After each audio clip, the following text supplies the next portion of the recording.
Hey everyone, Wayne Fox here with a video today. Today I've got a video about cameras. I've got my trifecta, I guess is that the word for three, of Sony cameras here.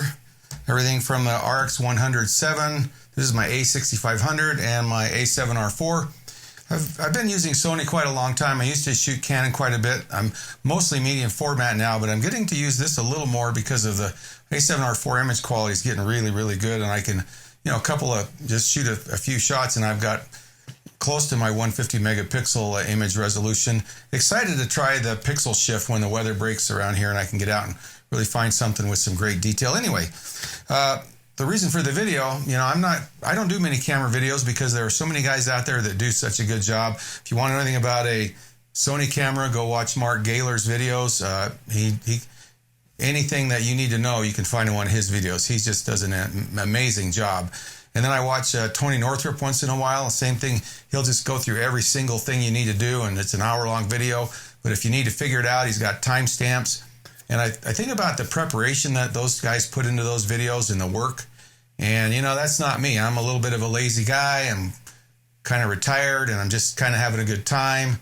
And so I'm going to make a camera video if I've got something I think that's a little different that might help you. And this is the case for this video.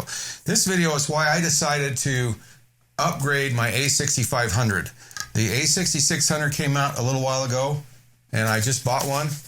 And I decided I wasn't going to upgrade it because, to be honest, the sensors are the same. And typically when you buy a new camera, the main thing that you're doing is upgrading your sensor quality. Now at this point, we're getting to where some people, you might not really need a 61 megapixel sensor compared to the 42. We kind of finally reached that level as far as quality, but this is still just a 20 megapixel sensor, and certainly Sony could have gone at least to 24, maybe even to 28. And so it was like, okay, yeah, they didn't upgrade the sensor. I don't think I'll do it. But then after thinking about it, I decided, okay, I'm gonna buy the A6500 because there are some things in this camera that really frustrate me, and it's all about features. So let me just open this one up real quick so I'm actually showing the cameras that I'm talking about. Typical Sony box. They don't print the books out anymore, which is good. I haven't read a paper manual in a long time. I was disappointed to see that my Fuji GFX, which is actually shooting the video right now, quite an experience figuring that out.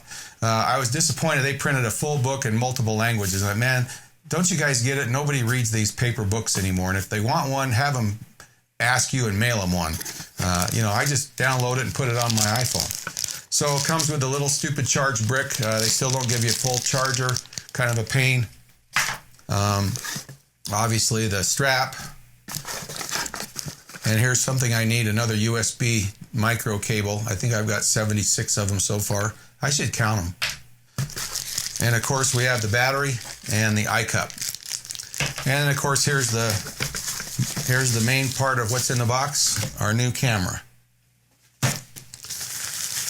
So why did I decide to spend the money? I'll be lucky probably to get $500-600 out of this body. So this is a $600 upgrade for me. I might get lucky and get a little more. It's in almost perfectly new condition. When I sell one of these, I actually take the new iCup and give it to the new buyer. I keep using the same iCup, take the little thing out and move it over. So it looks pretty good.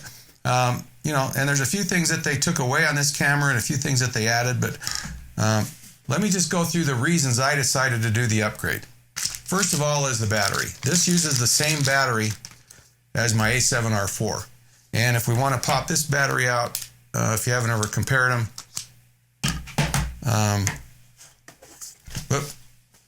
so those are the two batteries side by side, and depth-wise, this is almost, I don't know if it's twice as much, but it's a lot more, it holds a lot more power. So not only will the battery last a lot longer in my new A6600, but I only need to have 3 or 4 batteries total. When I go on a trip now, I've got 3 batteries for this camera, and I've got 3 batteries or 4 batteries for this camera. And now 4 batteries is all I'm going to need. That'll take care of both cameras. I can charge the batteries in the charger. Both cameras will charge the battery while they're in the camera. So at night, if I need to charge 3 batteries at once, I can plug the USB cables in. This one even has a USB-C cable, so I can charge it with my brick that I use for my MacBook Pro. So battery is a big deal. Kind of going along with that, I don't know if you can see this or not, but the grip on the new one is actually a little deeper. It's hard to see, but I can feel it. It's definitely, and there's a nice little more of a curve for the finger to sit. This is way more comfortable to hold, hand hold.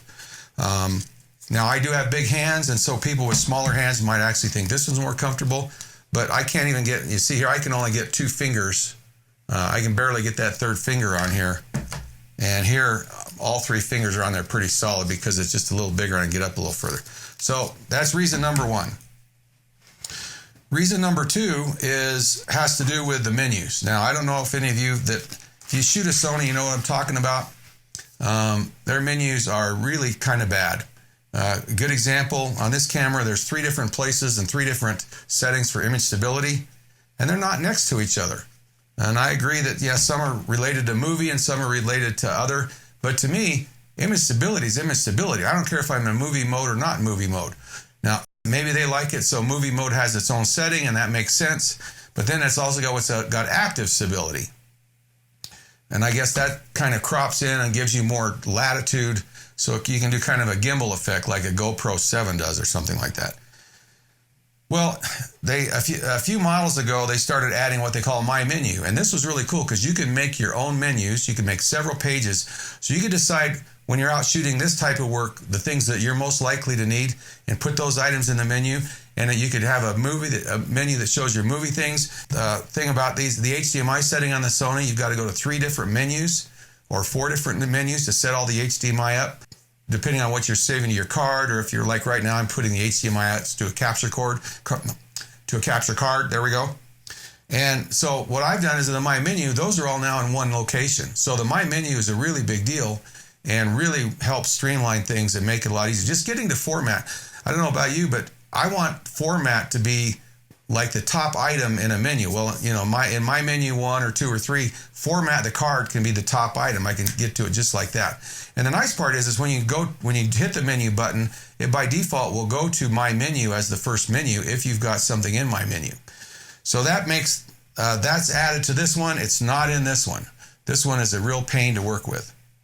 All right, so that's reason number 2. A couple of reasons that weren't quite as important, but they're still valuable. Autofocus is faster in the new body and is improved. There's a couple of the autofocus modes that are available on the other 2 cameras. Haven't made it into the 6500 or now in this one.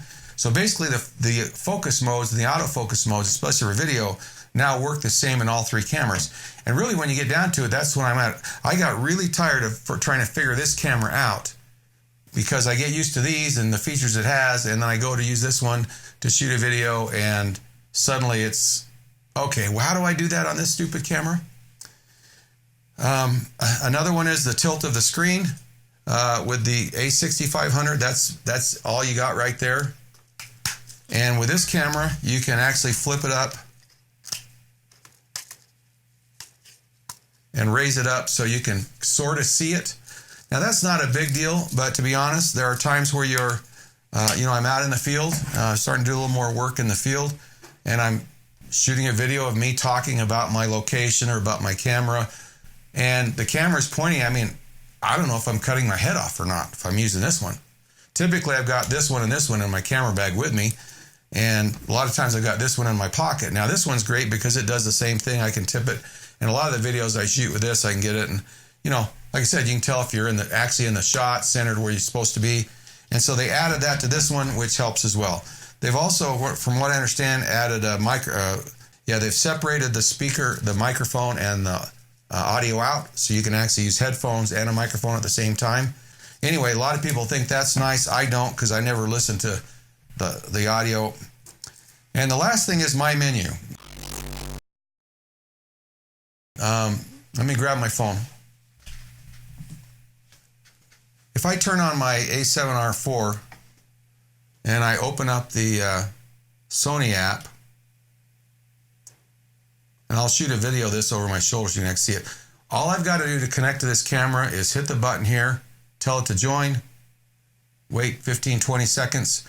What I've done is I've enabled the Wi-Fi to stay on all the time, hit start remote operation, and now I've got my live view going. I can control all my settings. I can go to the menu. I can change my white balance. I can do all that stuff. Really cool. Same thing with this camera. With the A6500, you have to, first of all, you have to go and enable an app in the app part of the phone or the camera. Once you enable the app, you can then hook up. You don't have to shoot the barcode anymore. But the problem is the app settings are independent of the camera settings. So if I set this up at f6.3, 1/60th of a second, ISO 1250, continuous exposure, and I go into the app, it's got its own settings. And if I don't know that, if I don't remember that, it might be set up to be something totally different.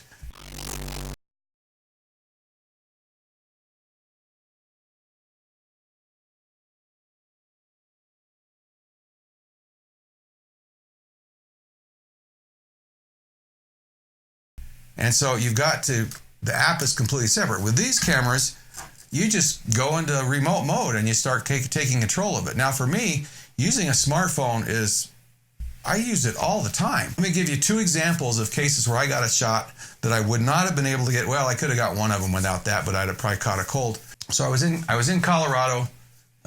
It's a place called Last Dollar Road a few years ago, and there's a nice scene, and I see in the corner there's a road with one of those kind of cool fences going off, and I can't get the road and the fence in the scene because I'm kind of behind this rock wall. It's about 6 feet tall, and so I don't have a ladder. I don't have a step stool. My tripod can get high enough that my camera can see over it, you know. So I'm trying to tilt it down and control it. Well, it's really cool because my camera's up here, and I'm just adjusting it. We've got my phone sitting here, get it all focused, and then I can adjust all the settings on it, and then I can sit there taking pictures with my phone. Really cool. And I've probably got 8 shots in my portfolio where I've been able to put my camera up at a higher angle. I'm only 5'9", I'm not real tall, and I've been able to get over this something. So that's one real important time. Another important time is when the camera's really low. I'm getting kind of old, my knees are kind of bad, and getting low to the ground. If I want to get down really low to the ground, it's a little hard. Well, with this, I can set the camera up, and then I can stand up, and I can control it, I can see it. A good example of that, I'm in a slot canyon called Canaryville Falls, and to take this shot, you've got to stand in the stream. I've got my camera down pretty low. This is actually with my Phase 1 camera, so the viewfinder won't tip or anything. So if I want to get down and focus, because it's all manual focus, I got to use that screen to focus. I got to get down on my hands and knees in the water. But because I've got the app, I can sit there and I can hold it and I can adjust the focus. I can zoom in and I can adjust the focus. So I was able to get a really nice shot, and the only thing that got wet were my feet. So I really, really use the app a lot. Those are kind of the gist of why I decided it was upgrading. It's about convenience. Now all 3 of my cameras will work the same way. I don't have to worry about having something and trying to remember how I did it on this camera. You know, this camera is really nice. I use this on a gimbal sometimes. I use this for a lot of video. This is a great little video camera, especially where this has a motorized zoom on it. So the gimbal, I can zoom it while I'm using it, and because it's an internal zoom, it doesn't lose balance. Can't really do that with this camera, and this is a little heavy for my gimbal anyway. So that's why I did it. Hopefully, if you're thinking of upgrading, there's probably several other reasons that are good. I don't know. It might have a better buffer. I didn't see if I think it takes the same frames per second. So those are really, basically it was just a feature upgrade. And I think Sony did it, to be honest, to get rid of needing to make this battery, because I don't think they have any new camera bodies anymore. They still probably make the 6400 and stuff. But I think you'll eventually find that this battery goes away.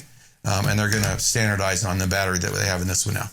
Well, hey, thanks for watching the video. Make sure you subscribe to the channel down there, and I would appreciate a like once in a while. And until next time, see ya.